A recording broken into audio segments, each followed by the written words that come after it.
এই হচ্ছে পুরো রিসর্ট।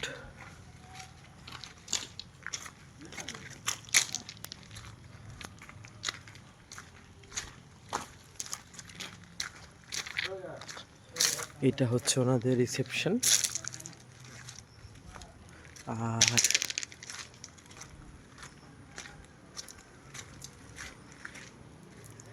এটা ওনাদের ডাইনিং এরিয়া।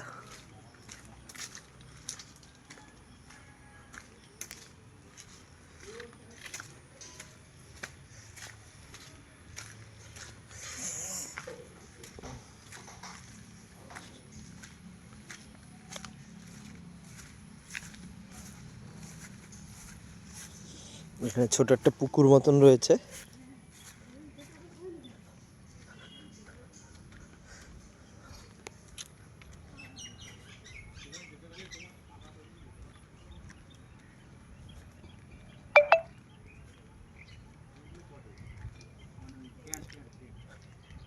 এখানে এনাদের টেন্টেরও ব্যবস্থা আছে, তো শীতকালে বা গরমকালে যদি কেউ আসে টেন্টও থাকতে পারে। টেন্টগুলো বড় করেছে, আগে ছোট ছিল। টেন্টগুলো সুন্দর করেছে এখন। এখানে একটা ওয়াচ টাওয়ার আছে, কিন্তু এখানে একটু জল জমে আছে বলে কাদা আছে। আর এই জায়গাটা ওয়াচ টাওয়ারটা ছিল, এখন এইখানটা। হ্যাঁ, আর একটু উঁচু ছিল, একদম ছোট। ওই জল ডিঙিয়ে যেতে হবে। আর ওই পাটটা জঙ্গল আছে ওই দূরে। পাহাড় দেখা যাচ্ছে না আমাদের মনে। উপরে উঠলে দেখতে পাবো। খালি পায়ে আসলে যাওয়া যাবে।